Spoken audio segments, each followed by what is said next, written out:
Hello there, YouTube. Welcome to Mom and Pop Know Best. As promised, today we will be talking about pivot tables and SUMIFs, as well as countif. So, with that said, let us get started. But before we do not forget to hit that subscribe and like button, and feel free to comment on any material you would like us to discuss. All right. So, as you remember from kind of the VLOOKUP table or the discussion we had before on how we can get a VLOOKUP set up. Now let's see if we can try and sum things up using a pivot table. So now let's say I have a bunch of customers in states, and now I did the pivot table, sorry, or I did the VLOOKUP, and then I'm trying to figure out how much did I get in terms of purchases from every state. So it's very simple. I can just simply highlight these and then say insert pivot table. And it's going to ask, is this the range you want? You're going to say yes. Then what do I need to summarize it by? So I need to summarize by state, and then I need to figure out what the purchases are, and that's where values come in. So this is where it's interesting. So the rows, you think of it as this, again, whatever you put in row will basically be laid in the different rows. But if I put state in columns, it's going to be put in the different columns. And then the values, this is what you want to sum by. Or you can actually do sum, you can do count, you can average, minimum, maximum, you can do the product, you can do standard deviation, you can do variance, you can do a bunch of things with pivot tables. But let's say in this case, I'm just trying to figure out by state what are the sum of purchases. So that's a simple way to do it. Now instead of state, let's say I want to do it by customer name.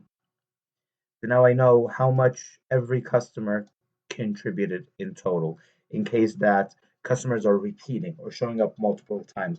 So this will essentially roll up by customer.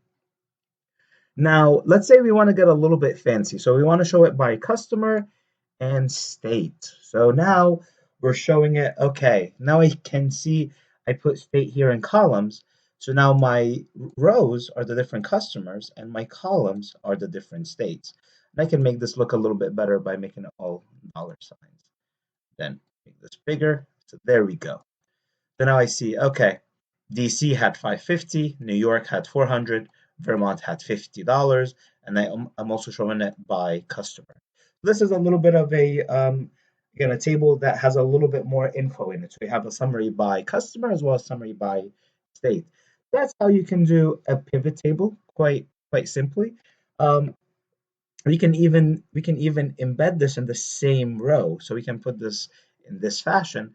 Then it will show up. Then state goes on top and customer name below it. And what that will do is it will list the states and within the states, the folks who are in the state. So this way, if you're trying to figure out who are your customers within a state. And then if you're trying to filter or to sort this, we can do is we can sort from largest to smallest. So now you see it's going to sort DC, New York, and Vermont in this fashion, or I can go from smallest to largest, and then Vermont, New York, and DC, so on and so forth. That's how you do a pivot table. Again, quite simple, very effective. Now the second thing that we discussed quickly last time was a SUMIF. So how does a SUMIF work? So let's go here and let's use the function. So let's say we want to do a SUMIF. Go. All right. So we double click that. So first it asks for the range. Okay, so what is it gonna sum by? Or what is it going to find? So we want it to sum the range by state. And then the criteria, I want it to sum New York, and the range it will sum is the purchases. So that's how you can read these. So again, the range, this is the range where you will find the criteria. And then this is the actual criteria that you're asking Excel to find, which is whether it's New York, DC, or Vermont. And then the sum range is simply the range you want it to sum up, which in this case, we want it to sum up purchases. So you hit OK. But then, as you all recall, this is going to work. But what you can see here is that it's starting to shift things down. So what I need to do is go back here to my function, and I need to lock it. And the way I lock it is F4. F4. So I do F4, or I just put dollar signs in front of the I, which is the column, and 4 is the row. So I just do that for the range and the sum range, and I hit OK. And then if I scroll back down, now it's locked to here. Um, so that's how you do a SUMIF. A countif is very similar. So I could do the same thing. So gonna go here, put in count if, and then it's gonna pop up. Then it's gonna say, okay, what is the range and what is the criteria? So now let's say I want to know how many orders I got from New York. So I go here. Again, I want to lock it. F4, F4. And then the criteria I want to count is New York. Or in this case, this one wouldn't be the best one to choose. I actually would need this one because this is where I wanna create the summary table. Then I hit OK. So then it tells me 4, 1, 2, 3, 4. So well done, Excel. Then 2 in DC and 1 in Vermont.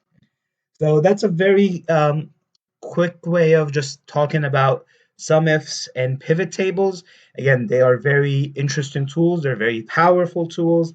I would suggest if you have any questions, please comment below, and we can try and deal with it together. Or if anything comes up, you feel free to comment. And yeah, they are very effective tools that can help save a lot of time. Right. Well, thank you so much, and take care. And don't forget to subscribe and hit that like button. Bye bye.